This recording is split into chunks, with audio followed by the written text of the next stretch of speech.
너희는 이렇게 기도하라.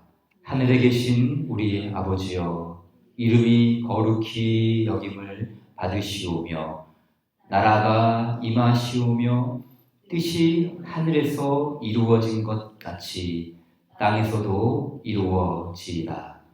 오늘 우리에게 일용할 양식을 주시옵고 우리가 우리에게 죄 지은 자를 사하여 준 것 같이 우리 죄를 사하여 주시옵고 우리를 시험에 들게 하지 마시옵고 다만 악에서 구하시옵소서.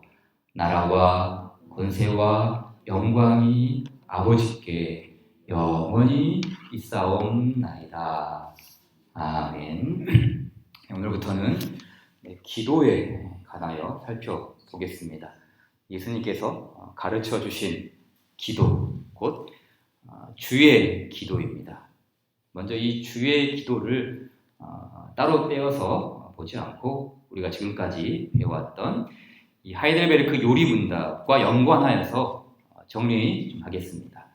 자, 우리 요리문답은 크게 세 가지의 구조로 이루어져 있습니다.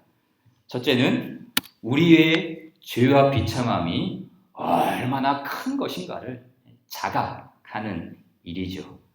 그리고 둘째, 그 죄와 비참함으로부터 우리가 어떻게 구원을 받는지를 아는 일입니다. 죄와 비참함 가운데 놓여있는 우리의 이 본질적인 모습이 삼위 하나님의 은덕으로 말미암아 구원을 받는 일, 여기까지 아는 것이죠. 그리고 여기서 끝나지 않고 마지막 세 번째로 이 죄와 비참함으로부터 구원하여 주신 우리 하나님 아버지께 어떠한 감사로 영광을 돌려야 하는지를 배우는 일입니다. 그렇기 때문에 이 세 번째 부분에서 다루었던 내용이 무엇이었습니까? 십계명이죠. 십계명. 이 십계명은 주의 언약의 말씀을 총체적으로 실현하는 계명이죠. 그래서 죄와 비참함에서 구원하여 주신 백성들에게 주신, 다시 말하면 죄와 비참함에서 구원받은 백성들이 감사하는 삶으로 나아가는 그 모습을 바로 주의 규례 십계명에서 이렇게 총체적으로 가르쳐 주었습니다. 그리고 이 감사하는 삶의 또 다른 측면이 있습니다. 그것은 바로 오늘부터 배우게 될 기도이죠. 기도하는 삶입니다. 즉 우리를 죄와 비참에서 구원하신 삼위 하나님의 은덕에 감사하는 삶은 첫째, 주의 계명을 실현하는 삶이요. 둘째, 주의 기도를 이루어가는 삶이죠. 그래서 이 십계명과 기도가 따로 떼어진 것이 아니라 이 감사하는 성도의 감사가 어떻게 구체적으로 나타나야 되는가, 바로 이 주의 규례를 함께 이루어가고 또한 주의 기도를 같이 실행해 나가는 이 감사하는 삶의 총체적인 모습을 십계명과 주의 기도가 가르쳐 주고 있습니다. 자, 그럼 요리문답을 좀 살펴보도록 하겠습니다. 116문, 그리스도인에게 왜 기도가 필요하죠? 답 같이 읽어볼까요? 시작. 기도는 하나님께서 우리에게 요구하시는 감사의 가장 중요한 부분이며 또한 하나님께서는 그의 은혜와 성령을 오직 탄식하는 마음으로 쉬지 않고 구하고 그것에 대해 감사하는 사람에게만 주시기 때문입니다. 자, 왜 기도가 필요합니까? 가장 먼저 언급된 내용은 감사의 가장 중요한 부분이기 때문입니다. 즉, 우리가 앞에서 다룬 그 주의 가르침을 따르는 삶, 즉 복음의 총체성을 실현하는 이 감사의 삶, 십계명을 이루어가는 그 모든 삶을 바로 이 기도를 통해, 그러니까 십계명은 감사 계명이고, 그런데 그 감사의 계명을 실현하는 그 원동력에는, 그 밑바탕에는 이 감사기도, 이 주의 기도가 함께 맞물려 있다는 뜻입니다. 그래서 하나님께서는 그의 은혜와 성령을, 그렇죠? 모든 감사의 삶을 추진하게 하는 그 추진력, 추동력, 그 은혜와 성령을 탄식하는 마음으로 쉬지 않고 구하고 그것에 대해 감사하는 사람에게만 주신다고 했습니다. 그러므로 감사의 가장 중요한 요소는 무엇입니까? 기도죠, 기도.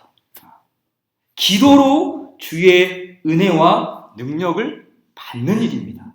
주의 은혜와 성령을 기도로 누림으로 그것을 주의 계명을 실현해 가는 추동력으로 삼는 것이죠.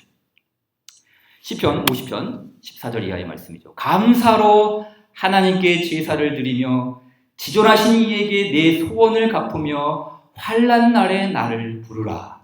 내가 너를 건지리니 네가 나를 영화롭게 하리라. 자, 하나님을 영화롭게 하는 일이 무엇으로부터 시작됩니까? 어떤 결과가 아닙니다. 하나님을 영화롭게 한다. 하나님께 영광을 돌린다. 뭐 예를 들면 어떤 배우나 가수들이, 연예인들이 시상식에서 이런 큰 상을 주신 하나님께 감사드립니다. 물론 결과로서 감사할 수 있죠. 그러나 어떤 열매가 무르익어야만 우리가 하나님께 영광을 돌릴 수 있습니까? 감사, 하나님을 영화롭게 하는 시작은 나를 부르라. 나를 부르라. 주의 이름을 부르는 그 순간부터, 주의 백성이 주의 이름을 부르는 그 순간부터 하나님을 영화롭게 하는 일이 시작됩니다. 자, 그런가 하면 그럼 모든 기도가 다 하나님을 영화롭게 할까요? 아니죠. 하나님이 기뻐하시고 또 하나님이 들으시는 기도가 있는 반면에 하나님이 기뻐하시지도 않고 하나님이 걸러내시는 그런 기도도 있지 않겠습니까? 자, 요리문답도 동일하게 이 가르침을 줍니다. 117문입니다. 하나님께서 기뻐하시고 들으시는 기도는 어떤 것입니까? 라고 묻죠. 하나님께서 기뻐하시고 들으시는 기도, 그 반대로 말하면 기뻐하시지도 않고 응답하시지도 않는 기도가 있다는 뜻 아니겠습니까? 우리가 잘 아는 야고보서의 말씀처럼 구하여도 받지 못함은 정욕으로 쓰려고 잘못 구하기 때문이라 라는 말씀도 있지 않습니까? 즉 나를 부르라고 말씀하실 때는 그 하나님께, 하나님을 향한 합당한 태도, 하나님이 기뻐하시고 하나님이 들으시는 그 합당한 태도로 나를 부르라, 하나님을 부르라는 것이죠. 그래서 답을 보십시오. 천천히 읽어볼까요? 시작. 첫째, 그의 말씀에서 자신을 계시하신 유일하신 참 하나님에게만 그가 우리에게 구하라고 명하신 모든 것을 마음을 다하여 기도합니다. 둘째, 우리 자신의 부족과 비참함을 똑바로 철저히 깨달아 그의 어미 앞에 겸손히 구합니다. 셋째, 비록 우리는 받을 자격이 없는 자들이지만 하나님께서 그의 말씀에서 약속하신 대로 우리 주 그리스도 때문에 우리의 기도를 분명히 들어주신다는 이 확실한 근거를 우리는 가지고 있습니다. 자, 세 가지로 압축할 수 있죠. 나를 부르라. 곧 하나님께서 기뻐하시고 들으시는 기도는 무엇입니까? 첫째, 우리는 하나님에게만 기도하죠. 하나님에게만 기도합니다. 그러니까 기도의 대상을 분명히 하라는 뜻입니다. 그러나 하나님에게만 구하는 일은 또 어떤 측면이 있습니까? 우리가 하나님께만 기도해야 된다라는 그 의미 속에는 어떤 또 다른 뜻이 있죠? 다른 게 아니죠. 우리에게 가장 좋은 것을 주시는 분은 하나님뿐입니다. 라는 그 고백이 여기 담겨 있죠. 내게 가장 적합한 것을 아시고 우리에게 가장 좋은 것을 주시는 그 모든 것을 아시는 분은 하나님 한 분뿐입니다. 라는 그 고백이 바로 하나님에게만 나는 기도합니다. 라는 그 의미 속에 담겨 있습니다. 그래서 우리가 이 하나님에게만 기도한다라는 이 의미는 다른 누군가 혹은 나 자신이 선한 선물을 끄집어내는 것이 아니라 다른 누군가 나에게 가장 좋은 선물을 주고 내 자신이 가장 나에게 적합한 선물을 이끌어내는 것이 아니라 그 모든 좋은 것은 천상으로부터 주어집니다. 라는 그 고백이 바로 나는 하나님께만 기도합니다. 라는 그 고백 속에 담겨져 있죠. 두 번째는 나의 부족함을 자각하는 일입니다.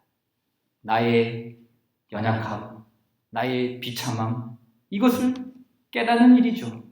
그러니까 하나님께서 기뻐하시고 들으시는 기도는 우리의 마음가짐으로부터 비롯된다는 뜻입니다. 쉽게 말해, 나는 할 수 없으니 하나님만 이 일을 도와주셔야 합니다. 하나님만이 도와주셔야 합니다. 라는 이 간절함. 그러니까 나는 부족하고 나는 연약하고 내게 이러한 조건들이 있고 이러한 환경들이 있지만 나는 이것보다 나는 여전히 비참합니다. 내게는 이러한 능력이 없습니다.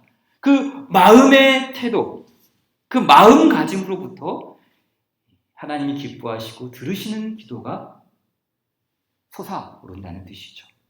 아까 우리가 불렀던 그 찬송의 가사에도 어떤 가사가 있었습니까?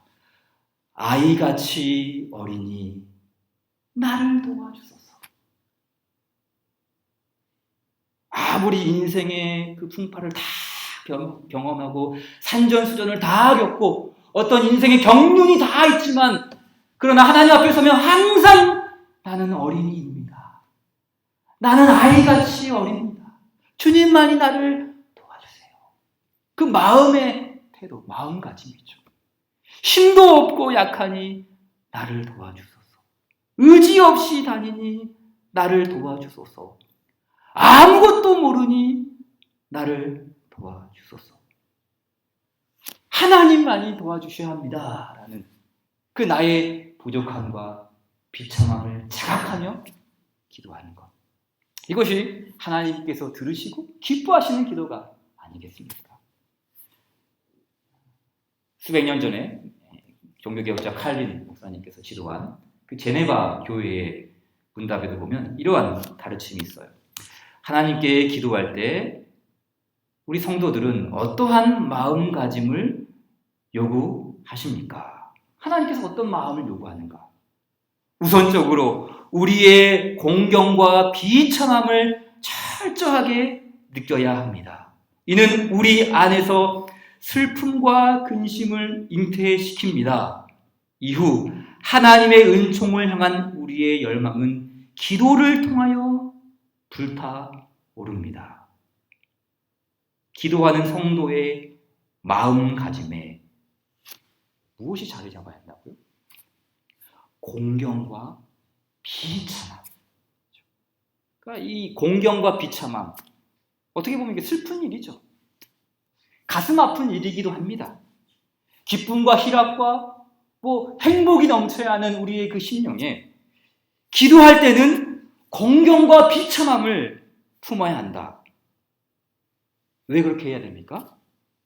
이러한 슬픔과 근심, 이 공경과 비참함이 하나님의 은총을 향한 그 열망을 일으키는 에너지가 되기 때문입니다. 그러니까 마치 우리 비행기가 이륙할 때는 막 굉장한 굉음 소리를 내고 하늘 높이 상공을 오르듯이 그 우리의 비참한 탄식 소리, 그 마음의 공공함, 마음의 괴금, 이것이 하나님의 은총에 이르는 연료 역할을 한다는 뜻이죠. 그러니까 우리가 특별히 저희 가정에서도 자녀를 양육하고 자녀를 참 신앙으로 훈육하는 게 얼마나 어려운지, 그것이 당연히 목사 자녀이고 기독교인 가정이기 때문에 그 일이 가능한가? 절대로 그럴 수 없다는 것이죠. 어떤 마음을 가져야 되는가? 주님, 이 자녀에게 우리 아들, 딸이 하나님의 은혜가 아니면 살 수 없는, 저는 아주 그러한 연약함을 가진 목사일 뿐입니다. 한 인간일 뿐입니다. 오직 주님만이 이 자녀들을 주께서 기르시고 양육하시고 믿음을 주셔야 합니다. 그 공경과 비참함, 내 힘으로는 도저히 안 됩니다 라는 그러한 믿음이, 그러한 비참함이 우리 자녀를 하나님께 올려드리는 그 원동력이 된다는 것이죠. 마찬가지죠. 우리가 하나님께서 기뻐하시고 응답하시고 들으시는 그 기도, 우리의 공경과 비참함, 나의 부족함을 철저히 자각하며 하나님 앞에 토해놓는가. 여기서부터 우리가 하늘을 향한, 하나님의 은총을 향한 열망, 그 기도를 통하여 불타오른다. 그러니까 성령께서 우리 마음속에 이 불지펴 주시는 그 은혜가 어디 있는가. 나의 공경과 비참함을 철저히 자각하는 일에서부터 시작한다는 것이죠. 다니엘이 그러지 않았습니까? 그의 기도죠. 나의 하나님이여, 귀를 기울여 들으시며 눈을 떠서 우리의 황폐한 상황과 주의 이름으로 일컫는 성을 보옵소서. 다니엘은 비참한 자리에 있지 않았습니다. 그는 고관이었습니다. 최고의 자리, 넉넉한 자리, 어떤 보석 의자에 앉아있을 법한 그런 위치에 있었죠. 그러나 그의 마음의 좌소는 비참한 자리에 있었어요. 그 마음의 좌소, 우리의 황폐한 상황과 주의 이름으로 일컫는 성을 보옵소서. 자신의 힘으로, 자신의 권력으로 얼마든지 우리 그 이스라엘 민족을 도울 수 있었지만 내 힘으로 안 됩니다. 내게는 힘이 없습니다. 우리의 이 황폐한 성, 자기 자신도 그렇게 황폐하다는 그 고백으로 하나님께 간구하는 것 아니겠습니까? 바로 이와 같은 부족함이 하나님의 은총을 향한 불타오르는 에너지가 되었습니다. 또 마지막으로 117문 보게 되면 하나님께서 기뻐하시고 들으시는 기도는 어떤 것인가? 세 번째 나왔죠? 비록 우리는 받을 자격이 없는 자들이지만 하나님께서 그의 말씀에서 약속하신 대로 우리 주 그리스도 때문에 우리의 기도를 분명히 들어주신다는 이 확실한 근거를 우리는 가지고 있습니다. 첫 번째는 하나님께만, 모든 좋은 것이 하나님께로부터 옵니다 라는 것이 첫 번째였고요. 두 번째는 나의 비참함과 부족함, 이 공고함을 자각하고 주께 구하는 것이었고, 마지막 세 번째는 우리가 잘 아는 것이죠. 바로 그리스도의 이름으로 간구하는 것입니다. 그리스도의 공로죠. 공로. 근데 본래 첫 문장에 나오죠. 첫 번째 문장에 우리는 어떠한 자들이었습니까? 받을 자격이 없는 인생들이죠. 우리가 하나님께 그 큰 천상의 의대를 받을 만한 자격이 있어서 받았습니까? 본래 받을 자격이 없는 죄인들이었죠. 하나님께로 나아갈 수도 없고 기도할 수도 없고 오히려 진노와 형벌이 놓여진 그 진노의 자식들이 아니었습니까? 근데 그러한 우리를 하늘 아버지께서는 내버려 두지 않았습니다. 독생자 예수 그리스도를 주십니다. 그분을 우리의 대언자로 주셨죠. 요한일서 2장 1절. 만일 누가 죄를 범하여도 아버지 앞에서 우리에게 대언자가 있으니 곧 의로우신 예수 그리스도시라 라고 했습니다. 자격 없는 우리를 자격 있는 하나님의 아들, 딸로 지지해 준다는 거예요. 이 대언자라는 말. 우리를 지지해 준다. 우리는 자격이 없지만, 우리는 죄가 풍성한 너무나도 악한 인생이지만, 우리의 대언자, 그 그리스도로 말미암아 하나님의 아들, 딸로 예수님께서 지지해 준다는 뜻이죠. 그러므로 그리스도의 공로로 우리는 예수님의 이름으로 기도하죠. 예수님.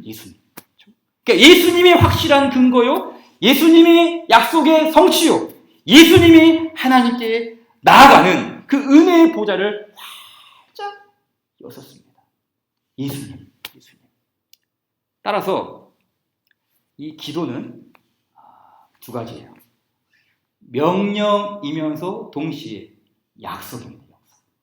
이 명령과 약속, 약속과 명령, 기도죠. 자, 위에 성경 말씀을 쭉 한번 읽어봅시다. 먼저 에레미야 그리고 마가복음 두 군데 말씀을 같이 읽어볼까요? 시작. 너희가 온 마음으로 나를 구하면 나를 찾을 것이요 나를 만나리라. 그러므로 내가 너희에게 말하노니 무엇이든지 기도하고 구하는 것은 받은 줄로 믿으라. 그리하면 너희에게 그대로 되리라. 여기서도 명령과 약속을 동시에 말하고 있죠. 또 시편 50편 아까 봤던 말씀이죠. 환난 날에 나를 부르라. 내가 너를 건지리니 네가 나를 영화롭게 하리로다. 명령을 주시고 나를 부르라. 명령을 주시고 또 약속도 주시죠. 나를 영화롭게 할 것이다. 명령과 약속. 또 이사야 45장 17절. 이스라엘은 여호와께 구원을 받아 영원한 구원을 얻으리니 너희가 영원히 부끄러움을 당하거나 욕을 받지 아니하리로다. 하나님께 그 구하고 하나님을 찾고 하나님께 간구하는 자에게 약속을 주셨죠. 너희가 영원히 부끄러움을 당하지 않는다. 영원한 구원을 얻을 것이다. 자, 그렇다면 이 모든 명령 그리고 약속, 명령과 약속, 이 모든 주의 은덕을 누가 누리게 될까요? 쉽게 말해 이 기도 응답의 선물은 어떤 사람들이 받게 됩니까? 바로 믿음으로 구하는 사람들입니다. 믿음이죠, 믿음.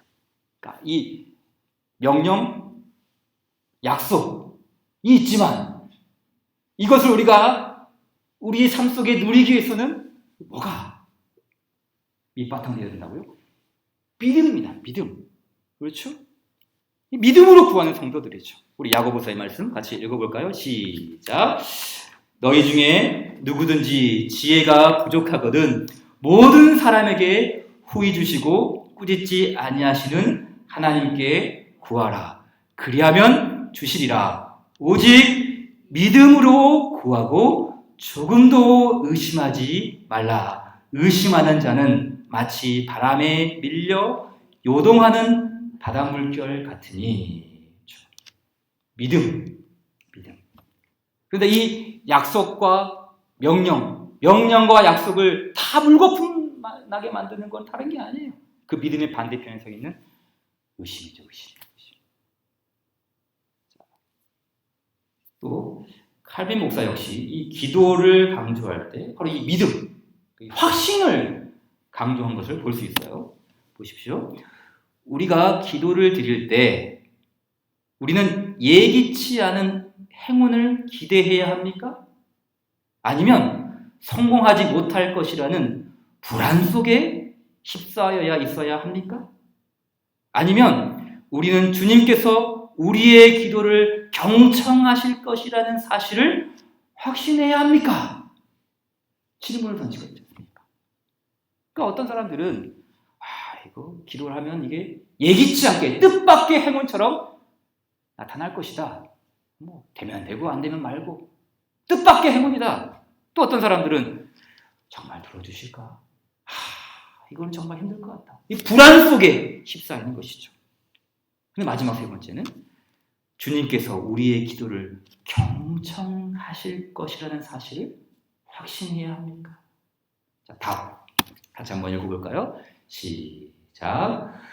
우리의 기도가 의미 있는 것이라면 하나님께서 경청하실 것이며 구한 것을 얻을 것이라는 확신의 근거를 가지고 있습니다. 어느 누구도 하나님의 선하심을 굳게 신뢰하지 못한다면 올바로 기도드리지 못할 것입니다. 그러니까 이 올바로 기도하는 자세의 그 밑바탕, 그러니까 뭐 여러 가지도 있고 우리가 앞에서 배운 내용들이 있지만 그러나 그 모든 것들을 지탱해주는 그 올바른 기도, 그 바로 신뢰, 믿음, 확신. 그러니까 우리의 기도 생활의 가장 중요한 일은 무엇입니까? 확신이죠, 확신. 믿음입니다. 하늘 아버지의 선하심을 굳게 신뢰하는 확신입니다. 따라서 우리는 명령과 약속과 확신을 붙들고 기도해야 합니다. 자, 마지막으로 그럼 이제 오늘 교리문답이 가르치는 바가 무엇인지 좀 정리하도록 하겠습니다. 자, 118문입니다. 하나님께서는 그에게 무엇을 구하라고 우리에게 명하셨습니까? 자, 하나님께서 기도하라 하셨죠. 근데 우리에게 뭘 구해야 되는가? 라는 것들을 가르쳐 줍니다. 답 읽겠습니다. 시작. 영혼과 몸에 필요한 모든 것인데 그리스도 우리 주께서 친히 가르쳐 주신 기도에 그것들이 다 담겨 있습니다. 자, 주님께서는 명하셨습니다. 내게 구하라. 나를 부르라 하셨죠. 그러기에 우리는 무엇을 간청해야 합니까? 영혼과 몸에 필요한 모든 것입니다. 모든 것. 그러니까 영적인 선물만이 아니라 육적인 선물까지도 모두 구하라는 뜻입니다. 어떤 분들은 신령한 것만 구해야지, 영적인 것만 구해야지 무슨 썩어 없어질 육의 것이냐. 예수님은 그렇게 가르치지 않았다는 것이죠. 영혼과 몸, 영혼과 몸에 필요한 모든 것을 구하라 하셨습니다. 그리고 이 모든 기도의 내용이 어디에 지적되어 있습니까? 주께서 가르쳐 주신 기도. 다시 말해, 이 주기도 안에 다 있습니다. 이 주기도 안에 우리의 영혼과 몸에 필요한 그 모든 것을 구해야 할 그 총체성이 주께서 친히 가르쳐 주신 기도 안에 다 있다는 것이죠. 우리가 잘 아는 마태복음 6장 33절. 그런즉 너희는 먼저 그의 나라와 그의 의를 구하라. 그리하면 이 모든 것을 너희에게 더하시리라. 자, 이 말씀은 결론이에요. 무엇의 결론입니까? 주께서 가르쳐 주신 기도의 결론이에요. 단순히 영적인 것만 구하는 것이 아니라 그의 나라와 그의 의를 구하는 그 모든 것 속에 우리의 몸에 필요한 것, 우리의 육신에 필요한 것, 우리의 가정에 필요한 것, 더 나아가 우리의 영혼에 필요한 것, 그 모든 것, 그 몸과 영혼에 필요한 모든 것이 다 포함하고 있다는 것이죠. 주께서 친히 가르쳐 주신 기도, 암송 못하는 사람 없죠? 아까 저녁에도 밥 먹고 있는데 우리 애들이 하늘에 계신 우리 아버지요, 막 혼자서 되뇌더라고요. 근데 여러분, 혹 주께서 가르쳐 주신 그 기도 안에 포함되어 있는 그 의미를 발견하셨습니까? 우리는 주께서 친히 가르쳐 주신 기도를 통해 나의 영혼과 몸에 필요한 모든 것을, 그 모든 것을 그 주의 기도 안에 주셔서 다 주셨어요. 그러니까 이 주의 기도를 가르쳐 줬다라는 이 말은 뭡니까? 내가 너희에게 필요한 모든 것을 다 주겠다. 주의 기도를 주셨다는 것 자체가 너희 영혼과 몸에 필요한 모든 것을 하나님만이 주실 수 있고 반드시 그렇게 하실 것이다 라는 그 모든 메시지를 담고 있는 것이죠. 그래서 우리는 앞으로 주의 기도를 배우며 또 이 주의 기도를 실천하며 주의 기도 속에 담겨진 이 하늘 보화를 우리는 받아 누리게 될 것입니다. 모든 것, 주께서 우리에게 모든 것을 주시기 위해 그 모든 것을 포함하고 있는 주께서 가르쳐 주신 기도. 잘 모르겠으면 눈 떠서 주기도문 암송해 보세요. 그냥 길을 가다가도 그냥 또 주기도문 암송해 보세요. 설거지 하다가도 주기도문 한번 암송해 보십시오. 주께서 우리의 몸과 영혼에 필요한 모든 것을 주시기 위해 약속하셨습니다. 오늘 이 시간은 기도로 마무리하도록 하겠습니다. 5가지의 기도 제목입니다. 이 기도 제목을 보시고 하나씩 한 5분 정도 기도하고 자유롭게 돌아갔으면 좋겠습니다. 첫째, 우리에게 감사의 가장 중요한 부분인 기도를 주셔서 감사합니다. 은혜와 성령을 날마다 충만하게 하시고 감사로 살게 하소서. 2번째 기도 제목입니다. 기도를 드릴 때 우리의 부족함과 비참함을 똑바로 보게 하소서. 삼위 하나님만이 우리의 궁핍함을 채우시고 공공에서 건지심을 마음 깊이 고백하게 하소서. 셋째, 기도할 수 없는 죄인을 하나님의 보좌 앞으로 나아갈 수 있는 아들, 딸로 삼아주셔서 감사합니다. 대원자이시며 중보자이신 예수님을 힘입어 담대하게 기도하게 하소서. 넷째, 우리에게 흔들리지 않는 믿음을 주옵소서. 우리의 기도를 들으시는 하늘 아버지를 신뢰하는 인내 속에 마침내 주의 선하심을 맛보아 알게 하소서. 마지막 5번째입니다. 코로나19로 황폐해진 이 땅 위에 주의 긍휼을 내려주소서. 우리의 영혼과 몸에 필요한 모든 것을 구하오니 약속대로 이루어 주옵소서. 이 5가지 기도 제목 우리 같이 붙들고 기도하고 자유롭게 돌아가도록 하겠습니다. 기도합시다.